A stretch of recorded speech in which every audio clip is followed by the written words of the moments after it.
Bonjour à tous, j'espère que vous allez excellemment bien. Aujourd'hui, 12e jour de course, 12e vidéo sur la chaîne. On va revenir un petit peu sur ce qui s'est passé. On reparlera du poteau noir, des concurrents qui ont traversé le poteau noir. On verra un petit peu l'évolution du classement sur les 2 derniers jours. Même sur le dernier jour, vous allez voir que vous avez un nouveau leader que vous voyez actuellement, Charlie Dalin. On essaiera de voir comment il a pris la tête, ça s'est joué cette nuit, vers 3-4 heures du matin. Et on voit qu'il a fait une très belle journée de course. On parlera un petit peu du poteau noir, qui est en train d'être traversé, voire en train d'être fini d'être traversé par les premiers dériveurs. Et puis on parlera de la suite de la course avec la météo. N'hésitez pas à vous abonner à la chaîne, à réagir dans les commentaires, à mettre un pouce bleu, à partager la vidéo sur les réseaux sociaux, notamment auprès de vos proches, si vous pensez que ça peut les intéresser. Dans les commentaires, n'hésitez pas à me dire qui vous a plu, qui vous a déçu, ce que vous avez pensé de cette journée, des conditions de navigation. Si vous avez pu suivre un petit peu tout ça. Quand vous vous abonnez à la chaîne, et si vous voulez me soutenir, bien vous pouvez rajouter la petite cloche, parce que plus vous cliquez rapidement sur une miniature, sur une notification, plus la vidéo est mise en avant par YouTube. Et je remercie les gens qui font cet effort-là. Je remercie également les gens qui, pour me soutenir, font un super thanks. Mais ça, c'est seulement et seulement si vous en avez les moyens et que vous voulez le faire. Et puis, bien tous les gens qui se sont abonnés. On est quasiment en plus 1000 abonnés. Hein. Sur cette dizaine de jours de course. Donc c'est assez dingue et je remercie les gens qui s'abonnent à la chaîne. On peut même faire le dernier pointage. Là. Hop, on est à 900. On est à quasiment 1000. On est à 993, voilà, précisément. Abonnés. En plus. Bon, on commence tout de suite sur cette vidéo. Avec la météo, comme d'habitude, le point météo du jour, vous voyez que là le vent, ça va, c'est pas des conditions mauvaises en ce moment, vous voyez il y a 12 nœuds, vent un petit peu de côté pour le moment, mais les concurrents sont pas obligés de changer de trajectoire, donc ça c'est vraiment, enfin ils sont pas obligés de faire des gros changements de trajectoire, donc je dirais qu'on est sur une situation qui est plutôt pas trop mauvaise. Le vent va un peu baisser pour la tête de course dans les heures à venir. Vous voyez, le vent sera beaucoup plus faible, il sera voilà 7-8 nœuds, et puis ensuite il remontera de nouveau en vitesse. Et on retrouvera ces 13-14 nœuds, je dirais, de moyenne demain dans la journée. Vous voyez que le vent sera même un petit peu plus fort à un moment. Mais voilà, on ne devrait pas dépasser les 15-16 nœuds, donc vraiment des conditions idéales ici. Conditions idéales également pour contourner l'anticyclone de Sainte-Hélène. Parce que là, vu comment il est positionné, ça va être plutôt facile. On pouvait avoir peur, notamment avec cette zone des glaces. Là, normalement, ça devrait bien se passer. Par contre, il faudra faire attention. Il faudra prendre le front. Et ça va être un peu la course contre la montre dans les 48 heures à venir.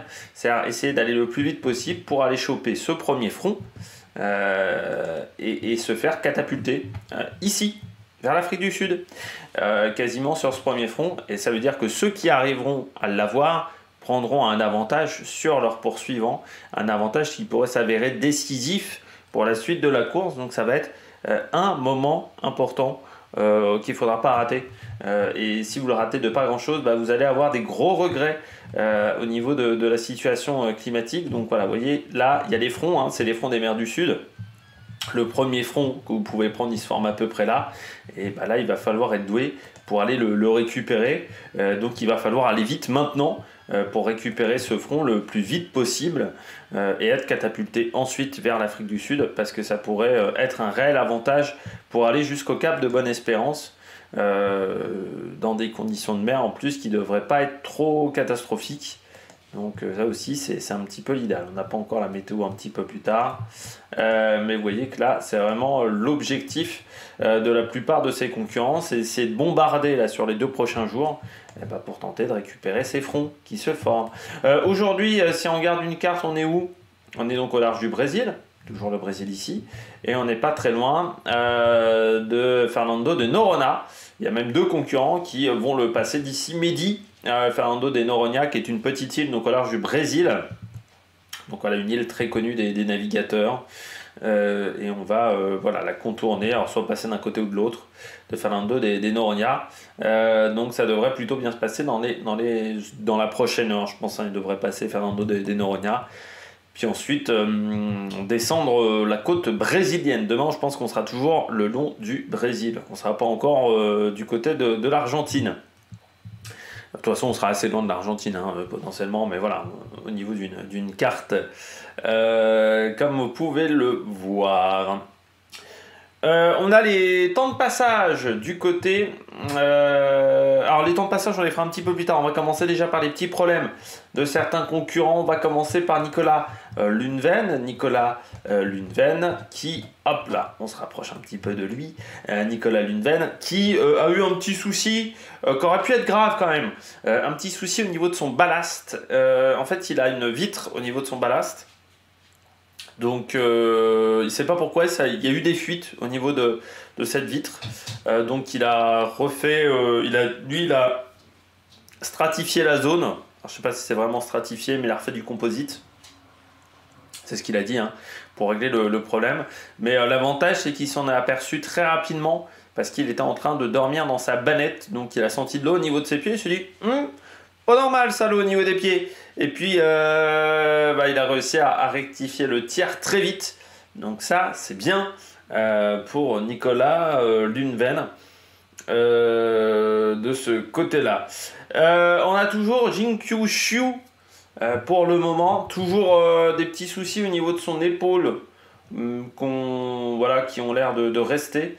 Au niveau de la cheville, par contre, ça n'avait pas l'air d'être plus gonflé qu'auparavant.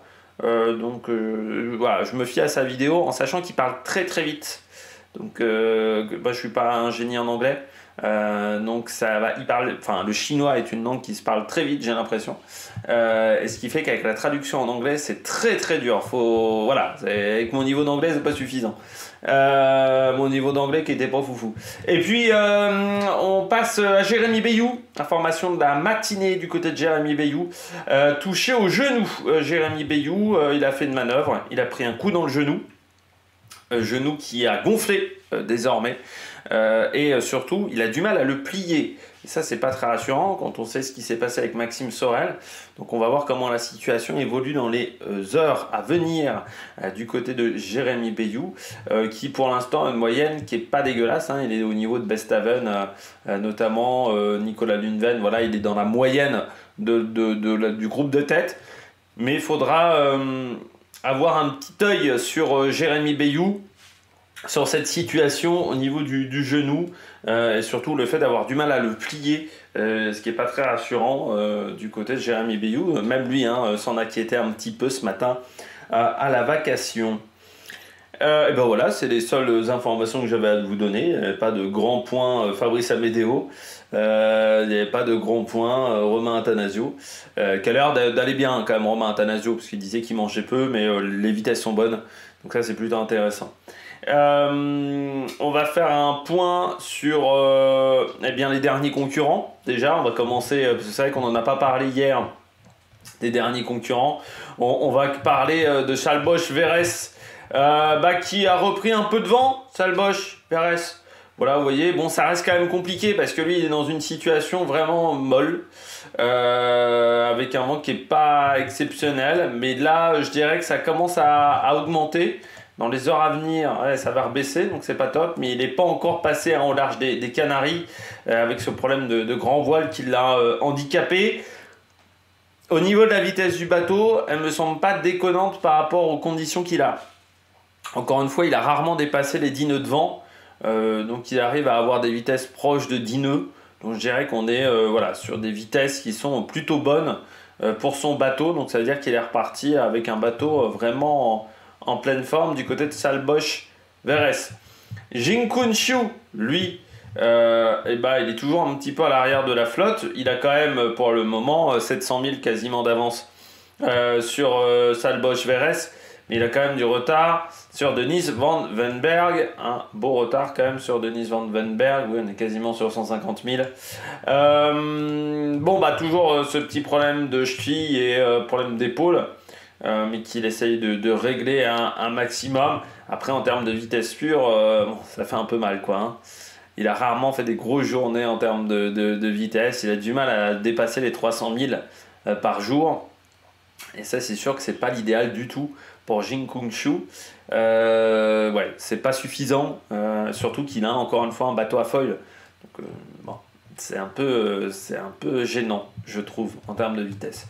Dennis Van den Gergh, le PDG le plus rapide de la Belgique, le plus rapide sur la voile, en voile, pardon. Ça se passe plutôt bien pour Dennis Van den Bergh. Voilà, il est sur son rythme. Voilà, là, il est sur une journée à 300 000. Bon, il s'est fait un peu dépasser par Manuel Cousin, mais il rattrape notamment Antoine Cornic et Oliver Hare, qui n'étaient pas vraiment sur la bonne stratégie en termes de trajectoire, qui se sont un peu ratés avec le poteau noir, donc ça leur coûte très cher en termes de temps, et lui s'en sort peut-être un peu mieux avec encore une fois cette trajectoire un petit peu plus à l'ouest qui a bien fonctionné jusqu'à maintenant. Et puis donc Oliver Hare un petit peu plus en difficulté. Voilà, Oliver Hare 291 000, il est quand même à 12 nœuds de moyenne. Surtout si on compare à Antoine Cornic qui lui n'est qu'à 9 nœuds. C'est compliqué pour Antoine Cornic, il le disait. Il est empêtré, voilà, empêtré. Lui, c'est vraiment enlisé dans le poteau noir. Il s'en sort pas, quoi. Il a du mal à s'extirper de la molle déjà qui était avant le poteau noir, plus le poteau noir. Il a vraiment souffert sur les 4-5 derniers jours, Antoine Cornic. C'est dommage parce qu'on en avait parlé de lui. Il était vraiment bien auparavant. Puis là, la situation est plus complexe pour lui. Il s'est fait un peu avoir au niveau de la météo, mais encore une fois, c'est un concurrent qui ne connaissait pas, je crois, la zone du poteau noir, puisque à la Mini Transat, on ne traverse pas le poteau noir. Ouais, ça aide pas pour Antoine Cornic quand vous êtes un peu un néophyte dans la zone. Souvent vous faites avoir, parce que déjà quand vous êtes expérimenté, vous pouvez vous faire avoir. Je pense notamment à Armel Lecléache. Donc quand vous n'êtes pas expérimenté, ouais, ça peut être compliqué à gérer pour Antoine Cornic. Et puis on retrouve ensuite Manuel Cousin et Fabrice Amédéo qui sont un petit peu derrière. Et puis donc Alan Roura. Je pense que c'est pas du tout au niveau de ses attentes, hein. Alan Roura, je pense qu'il n'était pas venu pour être 32e de la course. Mais encore une fois, hein, je ne le mettais pas parmi mes favoris au départ de cette épreuve. Là, il y a eu une erreur de trajectoire. Voilà, il a tenté un coup au niveau météo. Mais pourquoi il a tenté un coup au niveau météo? Parce que en vitesse pure, il avait du mal à suivre. Donc il s'est dit, bon, ça peut peut-être me permettre de revenir au classement. Sauf qu'il est revenu. Et puis là, il s'est retrouvé dans une zone de molle. Il a fait une journée à 100 000. Là, il a fait une journée encore hier, voilà, 221 000. C'est compliqué, hein. Encore une fois, il a un bateau qui normalement doit l'amener un peu plus rapidement, mais il n'arrive pas à maîtriser ce bateau, et on le dit depuis 3 ans, hein, mais il est en difficulté. Si on compare à Louis Burton, pourtant on a mis des moyens du côté du Hublot, il y a quand même un beau sponsor derrière, mais une équipe qui est très jeune, peu expérimentée en voile. Je pense que ça aide pas, surtout quand vous avez un bateau quand même qu'il faut mettre au point. Et puis après, ouais, si tu compares à Louis Burton, si tu compares à d'autres bateaux de cette génération-là, il n'arrive pas du tout à tenir la cadence. Et pourtant, le bateau d'Alex Thompson a été un bateau rapide sur la génération précédente. Donc le fait qu'il n'arrive pas à tenir notamment un Damien Seguin, qu'il n'arrive pas à tenir un Louis Burton qui pourtant a eu des problèmes, c'est pas vraiment normal. Donc ça veut dire qu'il n'arrive pas à se servir de son bateau. Et même lui, il s'est fait des œufs, hein. Je sais pas, vous avez vu sa vidéo sur les œufs brouillés. Tu sens que c'est pas la joie de vivre à l'intérieur du bateau, parce que, oui, hein, quand tu sens que tu n'es pas en mesure de tirer à 100% du bateau, et que c'est le cas depuis plusieurs épreuves, et qu'en plus, là, ça dure quand même au moins 75-80 jours, c'est sûr que ça fait un peu mal, quoi. Moralement, je pense que ça doit être dur, puis ça risque de durer longtemps, hein, pour Alan Roura. Pour le moment, et puis Pédoté, c'est un peu pareil. Erreur de trajectoire, il va quand même un petit peu plus vite à chaque fois que Roura, mais les deux se sont plantés en termes de stratégie, hein. Ils sont restés sur une voie centrale qui au final ne menait pas à grand chose. Les fichiers météo étaient peut-être pas parfaitement fiables aussi, mais bon, les autres se sont pas fait avoir, ont changé de trajectoire avant eux, où on avait réussi à être plus rapide qu'eux. Je pense à Sébastien Simon sur la première partie de course, ça leur coûte très cher. C'est avec Pédoté, c'est un peu décevant, voilà, avec Pressman Group. parce qu'on sait que c'est un concurrent qui est normalement capable de faire mieux, même si c'est un bateau, encore une fois, de génération précédente, qui a été modifié quand même, hein, pour ce Vendée Globe. Bah, il est en retrait, et puis c'est dommage parce qu'il faisait des bonnes vitesses de pointe, mais il n'arrive pas à faire des bonnes journées. Et pour faire une bonne journée de 24 heures, il faut réussir un petit peu tout aligner. C'est comme en qualification, là il arrive à faire un bon secteur, mais ça suffit pas de faire un bon secteur, il faut réussir à aligner les 3 secteurs, les 4 secteurs du circuit. Et là c'est un peu son problème. Pour le moment, Giancarlo Pedoté, il n'arrive pas à aligner les 4 secteurs, donc ça lui coûte un petit peu cher pour le moment au concurrent italien en course. Bon voilà, on a fait un petit point, il y a Kojiro Shirashi aussi qui est un petit peu loin à Conrad Coleman, mais on va repartir sur la tête de course. Déjà on va parler des temps de passage du côté de la tête de course à l'équateur, hein, parce qu'on les a, on n'a pas battu le record, loin de là, qui est toujours détenu par Alex Thompson. De record qui date aussi de 2016, donc qui tiendra encore une édition supplémentaire. Pour les temps de passage, c'est Thomas Ruyant qui était passé en tête à l'équateur, 11 jours, 7 heures, 8 minutes et 15 secondes. Avec donc à ce moment-là 2 heures d'avance sur Charlie Dalin. Goodchild est arrivé 3 quarts d'heure après Charlie Dalin, donc en 11 jours, 9 heures, 45 minutes. Nicolas Luven était avec moins de 5 heures de retard comme Johan Richomme et Bayou. Ces 3 concurrents-là qui se tiennent en 1 quart d'heure, 20 minutes. Avec aussi Sébastien Simon qui est dans ce groupe-là. Et puis après, derrière, on retrouve Bestaven, Paul Meillat, Justine Petro, donc première féminine, 11 jours, 12 heures, 7 minutes, juste devant Clarisse Kremer, Pip Air et Samantha Davis. Et toutes ces filles se tiennent également en 3 heures. Justine Petro a seulement 3 heures d'avance en fait sur Clarisse Kremer. Et puis on retrouve Boris Herman qui ramène l'arrière, Romain Attanasio, Benjamin Dutreux. On va voir un petit peu, c'est vrai qu'on m'a dit de le faire. Donc je vais le faire, j'écoute les viewers, on va enlever la météo même pour qu'on le voit le mieux possible, dézoomer un petit peu. On va voir comment ça s'est passé les changements de leader, de position dans le top 10 sur les 24 dernières heures. Hop là, on revient à l'arrière. Donc là, hier, c'était la situation hier quand on a enregistré la vidéo quasiment. On va même avancer un petit peu, voilà, à 11h10. 11h10, voilà la situation à ce moment-là de la course. On a donc Thomas Ruyant, je ne sais pas pourquoi je voulais l'appeler Nicolas Ruyant, Thomas Ruyant, qui a à ce moment-là 50 000 d'avance, enfin un petit 25 000 d'avance, pardon, sur un peu tout le monde. Mais même en trajectoire pure, il y avait quasiment 50 000 d'avance en termes de latitude. Donc ça, c'était pas mal. Il était dans une situation vraiment bonne. Il s'était bien débrouillé sur la sortie du poteau noir. Donc vraiment une situation presque parfaite avec une petite marche. Cette marche a fondu. On va suivre Charlie Dalin. Vous voyez, donc là, il est un petit peu en surbrillance, comme on pourrait dire, sur les 24 dernières heures. Et vous allez voir, la journée qu'a fait Charlie Dalin, elle est assez exceptionnelle. Vous allez voir, donc là, et à ce moment-là, il est à côté de Sébastien Simon et Sam Goodchild. Il va déposer les deux. Vous voyez. Donc là, à 15h, il est déjà 3e. Il a déjà débordé Sébastien Simon. Hop, à 19h, il est sur les traces de Goodchild. L'écart avec Simon a augmenté de 15 000, quasiment. Enfin, de 10 000, pardon, d'écart. Il y a 15 000 à ce moment-là.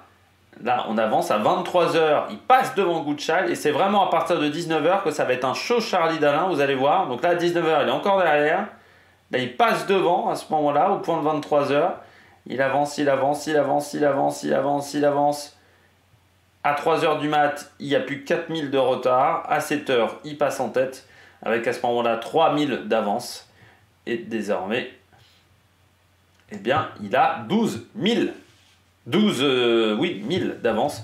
Donc il a augmenté encore son avance par rapport à Thomas Ruyant. Alors les deux sont en fait sur une trajectoire légèrement décalée, mais vous pouvez voir qu'en termes de latitude, il est un petit peu devant. Hop, voilà, si on tire une ligne, il est derrière Thomas Ruyant. Voilà, donc c'est une très bonne journée de Charlie Dalin qui a fait le record de distance, enfin qui a fait le meilleur temps en distance sur les 24 dernières heures. Sur les 4 dernières heures, ça va également plus vite que Thomas Ruyant, qui a un petit peu arrêté par rapport à d'autres concurrents, on verra ça. Vous voyez, il est quand même à 79 000 de parcouru en 4 heures contre eh bien seulement 66, 13 minutes d'écart sur les 4 dernières heures. Et si vous voyez 66, bah, c'est pas beaucoup mieux au final que Sam Gutschall, et c'est moins bien qu'un Nicolas Luven, qu'un Johan Richomme qui va vite, ou encore qu'un Yannick Bestaven ou qu'un Boris Herrmann. Je crois qu'il allait également plus vite. Il faut que je retrouve Boris, je sais pas où il est. Mais qui était également sur des vitesses plus rapides, même Justine Métro, voilà. Voilà, Boris Herrmann. Non, il n'y a que Boris Herrmann voilà, qui allait un petit peu plus lentement. Avec Pip Herm, ils sont dans des conditions de vent un petit peu plus compliquées. Et vous voyez, Clarisse Kremer tartine face à Samantha Davis également et tente de recoller à ce groupe de tête. Donc, Charlie Dalin, très bonne nuit, très bonne condition. Pourquoi? Bateau polyvalent, on en avait parlé. Donc, c'est un bateau qui se comporte bien dans un vent.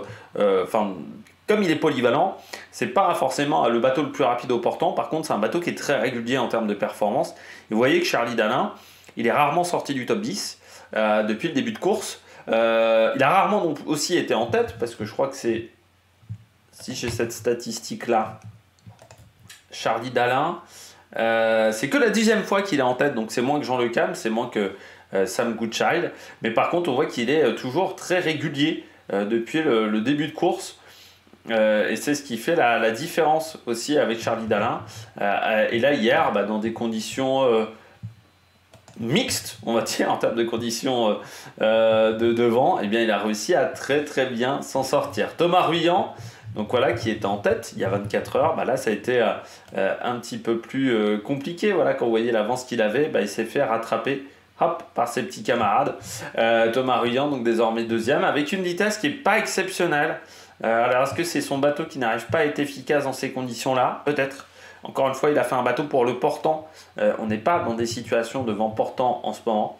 Donc c'est pas forcément évident pour Thomas Ruyant. Peut-être aussi sa trajectoire un petit peu plus à l'ouest, mais qui lui permettra peut-être de récupérer le front un petit peu avant ses camarades, et ce qui lui permettrait peut-être de s'échapper.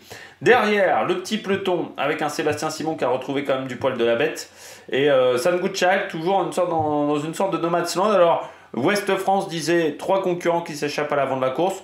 Moi, je ne suis pas d'accord avec ce raisonnement. Pour moi, il y a un peloton d'une dizaine de concurrents, vous voyez, qui s'isolent. Et derrière, on essaye de rattraper ça, notamment avec Clarisse Kremer. Mais il va falloir cravacher pour Kremer, Samantha Davis, Boris Herrmann, pour ne pas laisser partir ce petit groupe un petit peu à l'avant. Mais vous voyez que tout le monde est assez proche.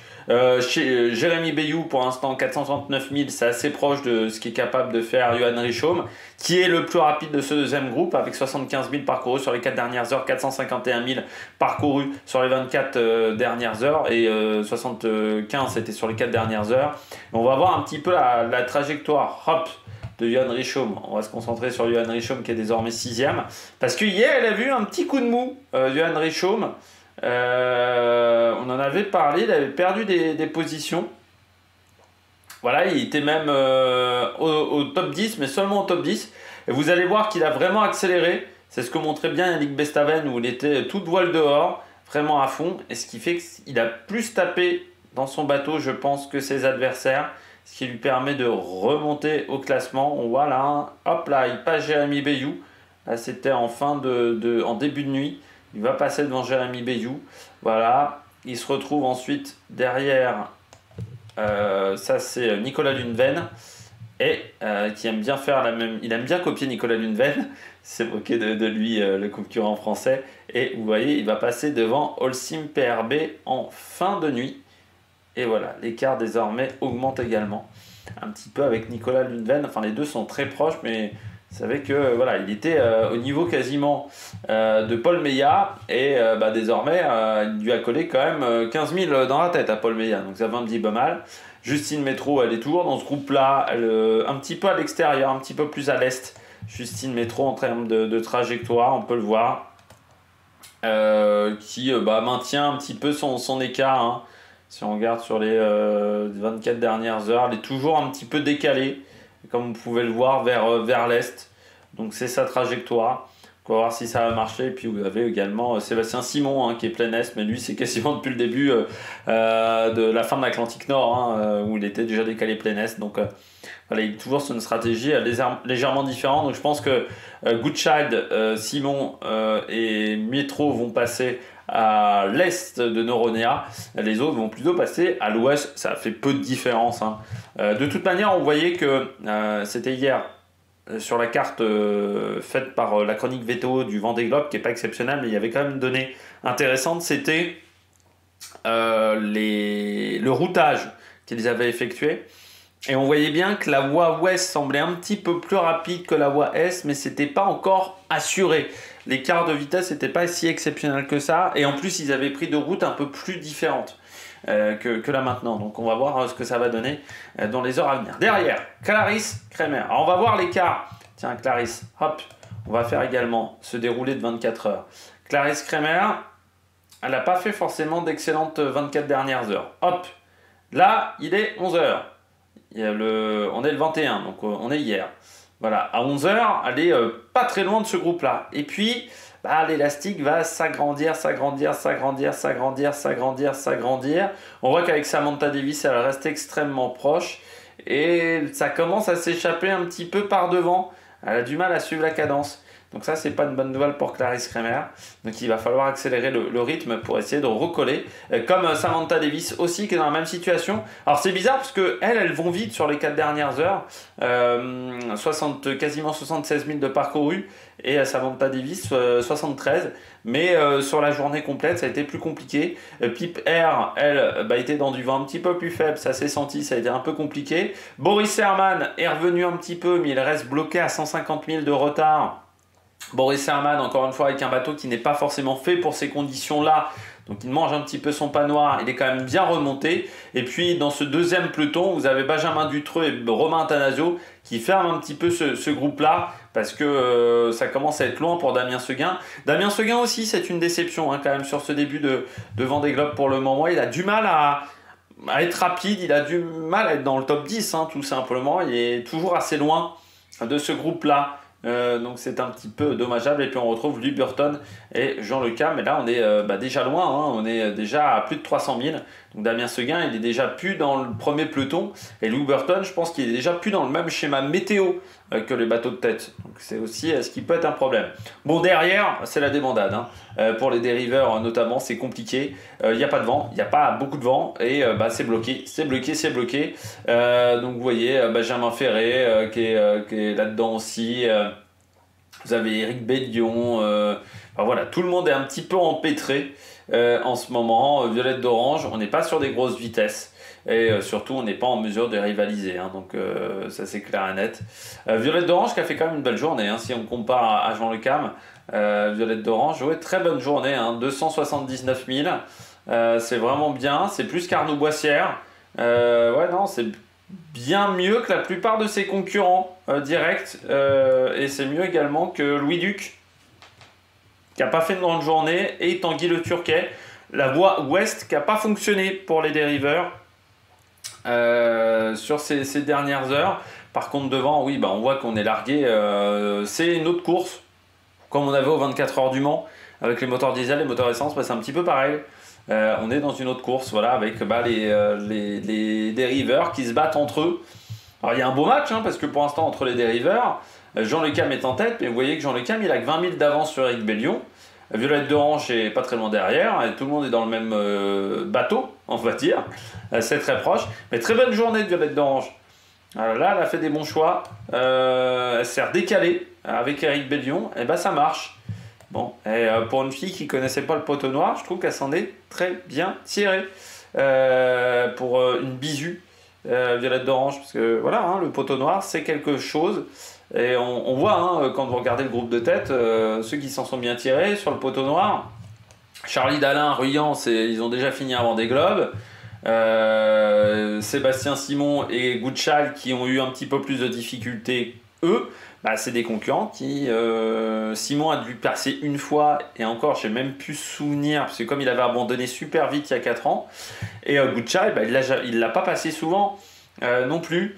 Et on voit que il y a des concurrents qui s'en sont mieux sortis parce qu'une meilleure connaissance de cette zone-là. Je voulais voir un petit peu Jérémy Bayou également en accéléré pour voir où il se situe par rapport aux autres. Est-ce qu'il y a vraiment une...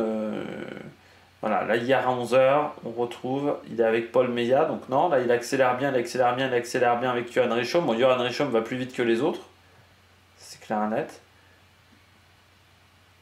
Mais ouais, non, il n'y a pas un rythme plus faible sur les dernières heures pour Jérémy Bayou à la cartographie. Bon, on finit cette vidéo avec les dernières 24 heures qui a parcouru le plus de 1000 sur les 24 dernières heures. On rappelle le record pour le moment non homologué de Johan Richomme, c'est 551 000 nautiques en 24 heures. Eh bien, Charlie Dalin, c'est 473 de parcouru sur les 24 dernières heures. Malgré tout, vous voyez la différence de vitesse qu'il a mis par rapport à un Thomas Ruyant, qui n'est même pas dans le top 10. Mais si on compare à un Sébastien Simon, eh bien, c'est 40 000 dans la vue, ce qui représente plus de 75 km sur la journée. Donc ça fait quand même beaucoup. Ça fait quasiment 10%, un petit peu moins, 9% de performance en plus pour Charlie Dalin par rapport à Sébastien Simon sur la journée. Johan Richomme est celui qui a tenu le plus, mais il a quand même 40 km de retard. Et puis ensuite on retrouve Jérémy Bayou, Yannick Bestaven qui sont très proches, qui suivent depuis quasiment le début de la course. Ils sont toujours côte à côte quasiment. Et puis Sébastien Simon, et puis derrière Sam Goodchild. Bah, si on compare avec Sam Goodchild, ça doit être 90 km. 80, non 80. Non, quasiment 90 km d'écart avec Charlie Dalin.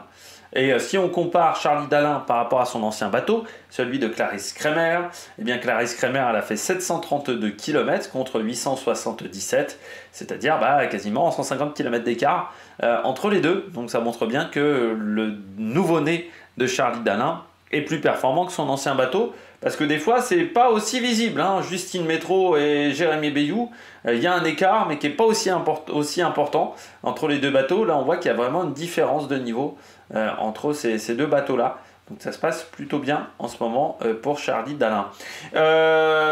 Si on redescend dans les statistiques, eh bien par rapport au record, on est encore en retard. On a même reperdu encore un petit peu. 658 000 désormais de retard pour Charlie Dalin par rapport à Armel Lecléache. Et la distance entre le premier et le dernier, eh bien c'est 2600 km. Donc on souhaite bon courage à Salbosch Verès, parce que pour l'instant, lui, c'est vraiment du solitaire. Il n'y a aucun camarade à côté de lui et il faut réussir à tenir mentalement dans ce genre de situation. Bon, bien nous, on se retrouve demain pour voir un petit peu la suite de ce qui s'est déroulé sur les 24 prochaines heures. On espère qu'il n'y aura pas trop de problèmes techniques. Et puis, on verra un petit peu la situation également avec le premier front dans les mers du Sud et ce Sainte-Hélène qui pour l'instant ne bouge pas beaucoup, donc ne devrait pas être très dur à contourner pour les premiers concurrents. On verra pour la deuxième moitié du peloton si c'est un petit peu plus difficile, notamment pour les bateaux à dérive. Allez, ciao ciao sur l'Amérique Production.